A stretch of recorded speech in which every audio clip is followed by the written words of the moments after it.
Hello student, second chapter new admission of partner, ठीक है, admission of new partner. उसमें हमने अभी तक सीख लिया है कि गुडविल कैसे कैलकुलेट करते हैं, रेशियो कैसे कैलकुलेट करते हैं, ठीक है, गुडविल की अकाउंटिंग कैसे करते हैं।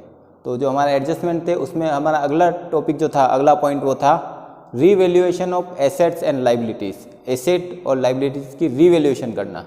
क्योंकि जब कोई नया पार्टनर आता है तो जब एसेट हमने खरीदी थी पहले, ठीक है, या जो हमारी लाइबिलिटीज़ है वो चेंज हो जाती है, उनकी वैल्यू जो है वो चेंज हो जाती है। हो सकता है कोई बढ़ जाए या कोई कम भी हो सकती है, या लाइबिलिटी भी बढ़ सकती कम हो सकती है, या कोई ऐसी एसेट या लाइबिलिटी है जो पहले रिकॉर्ड नहीं हुई थी, अनरिकॉर्डेड एसेट या लाइबिलिटी भी हो सकती है, ठीक है। तो इस वजह से इन सभी कारणों से क्या हो सकता है, जो फर्म है उसको प्रॉफिट या लॉस हो सकता है। क्योंकि अगर एसेट बढ़ेगी तो प्रॉफिट होगा और लाइबिलिटी बढ़ेगी तो लॉस होगा, ऐसे ही कम होगी तो अपोजिट होगा इनका।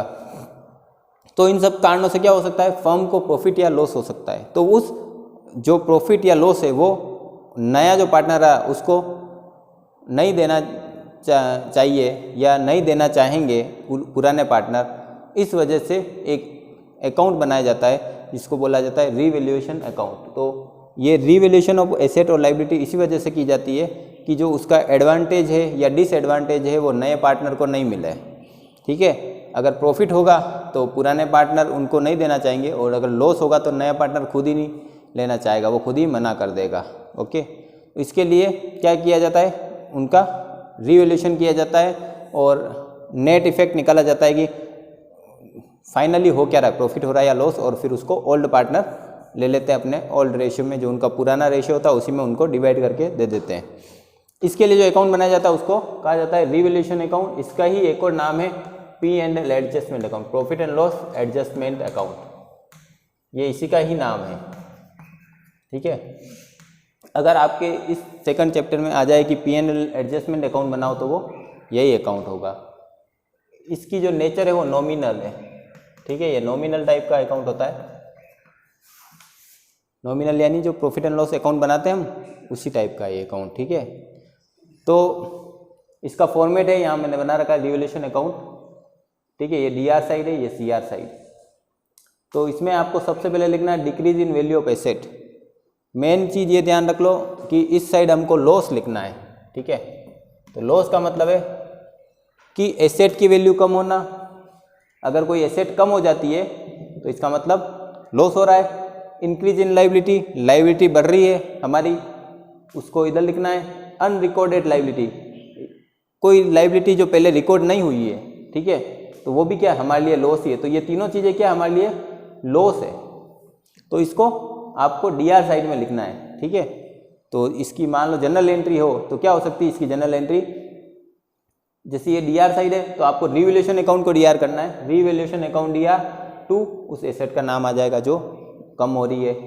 अगर लाइबिलिटी बढ़ रही है तो रीवैल्यूएशन अकाउंट DR2, लाइबिलिटी जैसे क्रेडिटर है, ठीक है, तो उनका नाम आ जाएगा यहाँ पर। ओके, फिर है CR साइड, इसमें है by increase in value of asset. CR side में क्या आता है, अगर वैल्यू बढ़ती है एसेट की तो। Decrease in the value of liability, liability कम होती है तो, यानी कि इस साइड जो आ रहा है वो सारे प्रॉफिट है, जो प्रॉफिट हो रहा है वो इस साइड आ रहा है। एसेट बढ़ रही है, लाइबिलिटी कम हो रही है।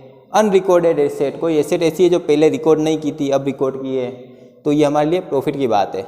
इसके अलावा इसकी जगह ये भी लिखा हो सकता है, एसेट की जगह under valued, asset under valued, ठीक है,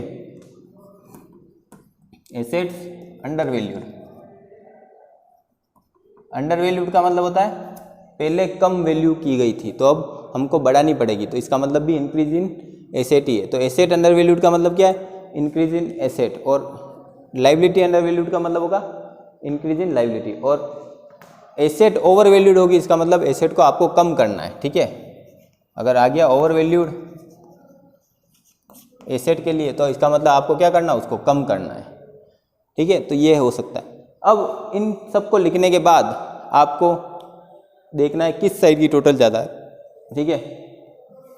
अगर इस साइड की टोटल ज़्यादा आती है तो इसका मतलब आपको प्रॉफिट होगा। तो प्रॉफिट ऑन रीवैल्यूएशन अकाउंट आपको उसको कैपिटल में ट्रांसफ़र करना है, पार्टनर्स कैपिटल अकाउंट में तो आपको लिखना है 2 कैपिटल अकाउंट, पार्टनर के नाम लिखने AB और फिर उसकी ऑल रेशियो में डिवाइड करके इधर टोटल लिखनी, जितना भी प्रॉफिट हो रहा है वो इधर आ जाएगा, ठीक है। उसका अगर लॉस होता है, अगर उस साइड की टोटल ज़्यादा आती है तो लॉस होगा, उसको आपको इस साइड लिखना है बाय कैपिटल अकाउंट, पार्टनर के नाम लिख के ऑल रेशियो में डिवाइड करके इधर लिखना है और टोटल इक्वल कर देनी दोनों साइड। तो यह है रीवैल्यूएशन अकाउंट का फॉर्मेट, ठीक है। तो इसकी जो जनरल एंट्री है वो मैं आपको नोट्स में भेज दूंगा, फिर हम करेंगे इसके क्वेश्चन। तो आज के लिए बस इतना ही। Thank you very much.